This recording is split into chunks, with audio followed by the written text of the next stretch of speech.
Hi, welcome back to my channel G learn mathematics. हम लोग आज केमिकल काइनेटिक्स देखते हैं। केमिकल काइनेटिक्स में हम लोग parallel reactions and the sequence में रिएक्शन कैसे होता है। एक्चुअली पहले इससे रिलेटेड क्वेश्चन बहुत कम आते थे, बट आप अभी पास्ट ईयर के नीट के पेपर, जेई के पेपर, ये सब आप निकाल के देखोगे तो हर साल कहीं ना कहीं एक क्वेश्चन का इन्वॉल्वमेंट रहता है। इसलिए अब वीडियो को कंप्लीट देखिए एंड कंटिन्यू कीजिए, पूरा का पूरा वीडियो कंप्लीट देखिए, ये वेरी इंफॉर्मेटिव होता है। ठीक है, तो लेट्स बिगिन। देखो मैंने क्या लिखा है, साइड और पैरेलल पाथ के लिए केमिकल काइनेटिक्स में जैसे जनरल जो रेट ऑफ द रिएक्शन हम लोगों ने फर्स्ट ऑर्डर पढ़ा, सेकेंड ऑर्डर पढ़ा, तो वो सब तो हम लोगों को समझ में आ जाता है। जब इस तरह का जो सीक्वेंस का रिएक्शन आता है, उसके क्वेश्चन पूछे जाते हैं तो समझ में नहीं आता कि करना क्या है। ऑप्शन में से हम लोग गलत करके और बार के आते हैं और we get the negative marks.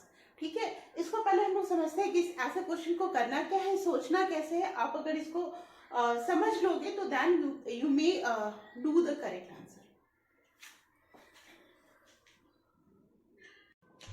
देखो हम लोग साइड और पैरेलल पाथ देखते हैं केमिकल काइनेटिक्स का। इससे बहुत क्वेश्चन आते हैं। आप एमसीक्यू देख सकते हो पास्ट ईयर पेपर का, मेडिकल का एंड इंजीनियरिंग का, जेई का। तो देखो ये aldehydic form of D glucose convert होता है alpha D glucose and beta D glucose में, जो कि हम लोग केमिस्ट्री के सेक्शन में इसको पढ़ेंगे। ये कैसे अल्फा में कन्वर्ट होता है बीटा डी। एक्चुअली क्या होता है, इसका स्टीरियोआइसोमर होता है एंड डिफरेंट डिफरेंट फॉर्म उसके कायरल सेंटर होते हैं, उसके बाद वो रोटेट करता है और जब डिफरेंट फॉर्म करता है तो डिफरेंट रेट्स होता है।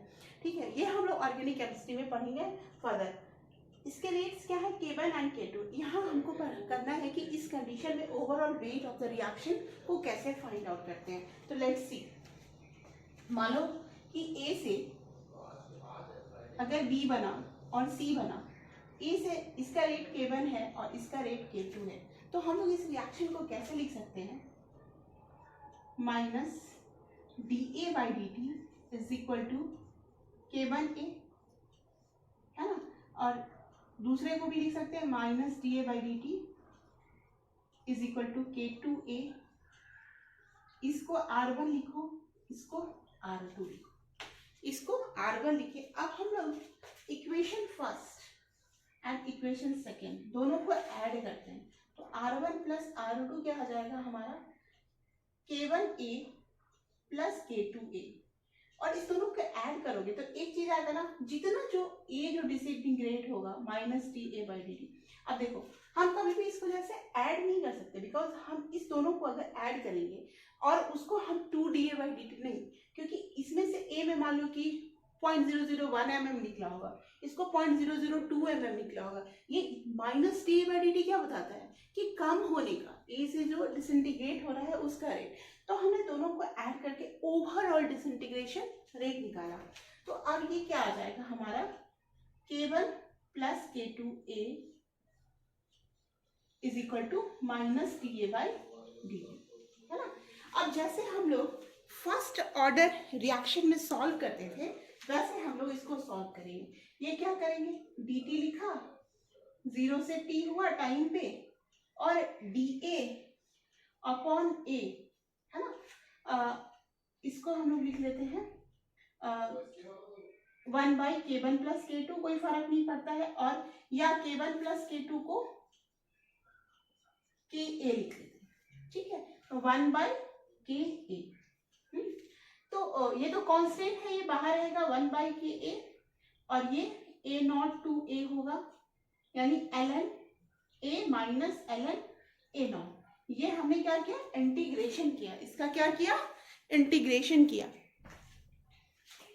तो हम इसको क्या लिख सकते हैं अब छोटे फॉर्म में, t बराबर 1 बाई के ln A बाई, अब देखो यहाँ पे ये माइनस है, मैंने हाँ ln यहाँ पे माइनस लगाएंगे तो A बाई A0 होना चाहिए। तो log क्या होता है, log 1 बाई x क्या होता है, माइनस ऑफ log x। तो माइनस ऑलरेडी, तो ये क्या हो जाएगा A0 बाई A। कैसे डिराइव हुआ ये आप लोग उसको आराम से देखिए। तो अब log को हम, ln को हमको log में चेंज करना है, तो क्या करना होगा, 2.303 से मल्टीप्लाई करेंगे, log A0 by A upon के इज इक्वल टू टी। तो ये आया हमारा, और यहाँ पे के क्या है, के एवरेज है। पैरेलल जो रिएक्शंस होते हैं उसमें कितना टाइम लगता है वो हम के एवरेज हम ऐसा निकालेंगे। अब देखो बी और सी से ये कैसे रिलेटेड होगा, इसको लिख सकते हैं ना, D V by D T is equal to K1 है। बी का जो रेट होगा वो K1 के बराबर होगा। Similarly D C by D T ये क्या होगा, K2 ऑफ कंसंट्रेशन ऑफ पे, यानी कि बी का कंसंट्रेशन। अब ये बोले कि डीबी ऐसा कुछ नहीं होता, ये स्मॉल रेट ऑफ चेंज है। कंसंट्रेशन ऑफ पी और concentration of C is directly proportional to K1 and K2। और हम लोग लिख सकते हैं ना, concentration of B is equal to, इस दोनों को ऐड करेंगे, B plus concentration of C is equal to K1 plus K2, यानी बी का कंसंट्रेशन क्या हो जाएगा, K1 upon K1 plus K2। या हम लोग इसको लिख सकते हैं Ka into fractional of B, fraction of B is equal to K1। Similarly Ka fraction of C is equal to K2। ये तो हमने इसको कैसे सी से रिलेट किया ये लिखा। जब तक आप इसमें प्रैक्टिस नहीं करोगे क्वेश्चन को तब तक समझ में नहीं आएगा कि करना क्या है। तो हम लोग इसको नेक्स्ट स्टेप हमारा क्या, हम इस पे क्वेश्चन को प्रैक्टिस करते हैं।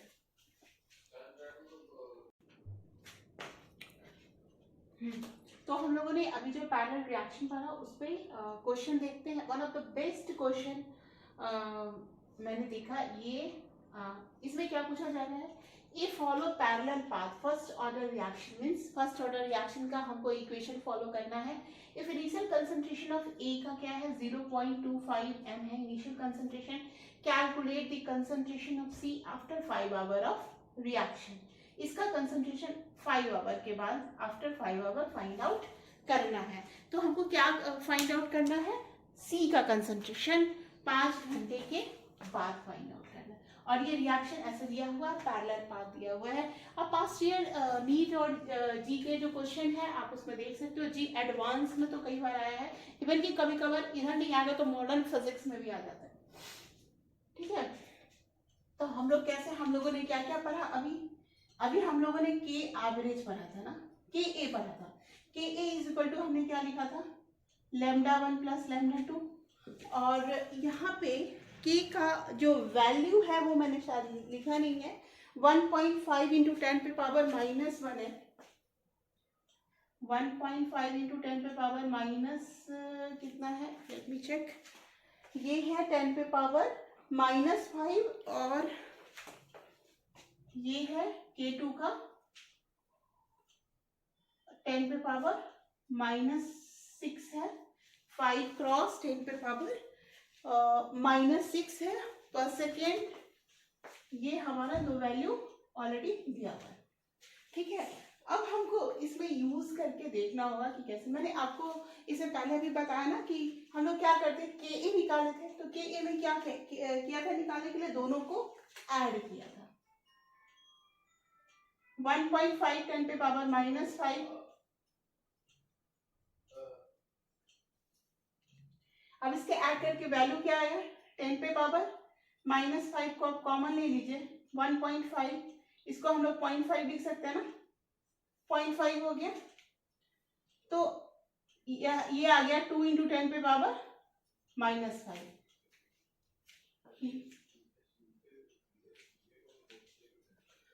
ये आ गया हमारा पर सेकेंड में के का वैल्यू।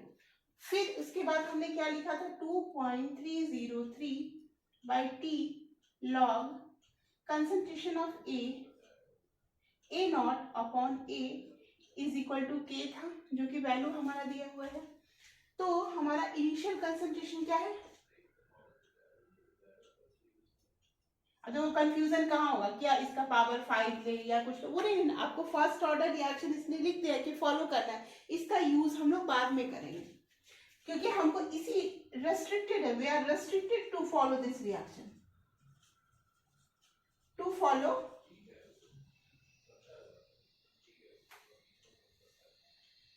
log A naught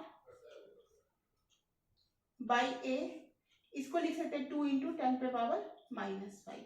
अच्छा, ए नॉट का वैल्यू 0.25 है, हम लोग इसको क्या लिख सकते हैं 2.303 अपॉन 2 इंटू 10 पे पावर -5। अच्छा, टी का वैल्यू क्या आफ्टर 5 आवर हमसे पूछा जा रहा है, माइंड इट, हमको कितने 5 घंटे के बाद पूछा जा रहा है। तो हम लोग चूंकि पर सेकेंड में सारा है तो इसको भी हम लोग सेकेंड में बनाना होगा। तो हम लोग इसको क्या लिख सकते हैं 5 इंटू 3600 और इससे हमारा क्या आ जाएगा into log A naught by A is equal to 1। अब इसका ये अब कैलकुलेट करना पड़ेगा हमको, इसको इधर करते हैं,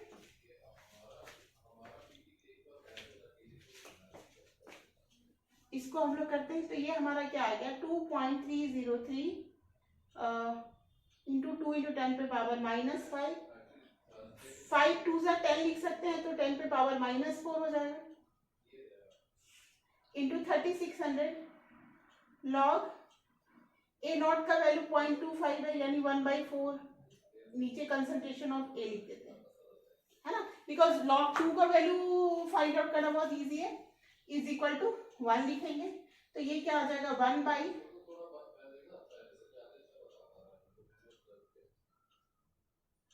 इसमें 0.36 हो जाएगा अपॉन ये 1 इधर 3600 है तो 10 पे पावर 1 2 3 4 0.36 हो गया अपॉन 2.303, है ना। अब हमको क्या लेना होगा इसका, ये जो भी वैल्यू आएगा उसका हम लोग एंटी लॉग लेंगे, एंटी लॉग लेके हम लोग concentration of A at time भी करेंगे। Concentration of A at time भी हम देखेंगे कि हमारा क्या आ रहा है 1.1744 है। जिसको भी डाउट हो रहा है तो दे कैन चेक, इसका आप एंटी लॉग देख के, एंटी लॉग देखना कैसे है इसका भी एक वीडियो आएगा, आप मेरा आपको सब्सक्राइब कीजिए चैनल को, फिर हम लोग उसमें भी आपको बताएंगे, ठीक है। तो ये हम लोगों ने क्या निकाल लिया 80। अब ए नॉट हमको पता है, what is this, A not हमको पता है ना, ए नॉट क्या है 0.25 है और 80 आ गया हमारा 0.1744 है ना। तो अब ए नॉट में से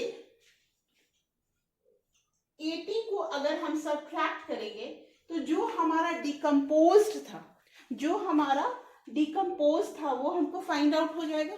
तो ये आएगा हमारा इसमें से हम लोग यानी 0.25 माइनस 0.1744 करेंगे तो ये आ जाएगा मेरा 0.0756, ठीक है। तो ये आया हमारा 0.0756। अब हमारा जो नेक्स्ट स्टेप है दैट इज वेरी इंपॉर्टेंट।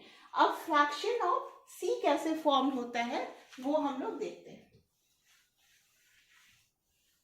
देखो सी के साथ λ2 इन्वॉल्व है तो यहां लिखते हैं हम लोग, क्या लिखेंगे λ2 अपॉन λ1 प्लस λ2।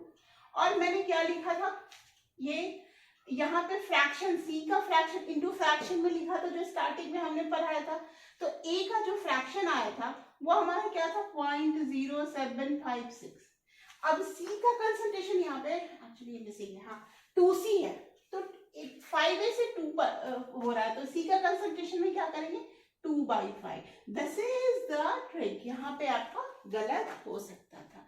तो सी का जो फॉर्म होगा, आप सबका वैल्यू भी नो द वैल्यू ऑफ λ2 या K2 जो भी है 5 इंटू 10 पे पावर -6, ये आया था हमारा 1.5 करेंगे यानी 2 इंटू 10 पे पावर -5 इंटू 0.0756 इंटू 2/5। अब इसको कैलकुलेट करके आप इसका वैल्यू 2/5 फाइंड आउट कर सकते हैं जो कि 7.56 इंटू 10 पे पावर -3 आएगा, ठीक है। तो इस तरह से हम लोग इस क्वेश्चन को सॉल्व कर सकते हैं। तो मैंने बस एक क्वेश्चन में जो ये थोड़ा सा टीडियस था बिकॉज कंसंट्रेशन ऑफ सी जो है ना वो डिफरेंटली दिया हुआ था। अब इसमें छोटे छोटे से क्वेश्चन जो दिए रहते हैं वो आप डायरेक्टली कर सकते हो। नीट वाले पेपर में एकदम इजी से क्वेश्चन रहेंगे। आपको concentration of B concentration of C equal to K1/K2 करना होगा, कहीं पे ऐड करना होगा, कहीं पे फ्रैक्शन निकालना होगा। बट आपको ध्यान कहाँ पे देना है, कहाँ पे A से 2C बनाया तो 2/5 किया, है ना। फिर B बनाएंगे, अगर B का 3 होगा तो 3/5, वो जैसे दिया रहेगा वैसे हम लोग एडजस्ट करेंगे।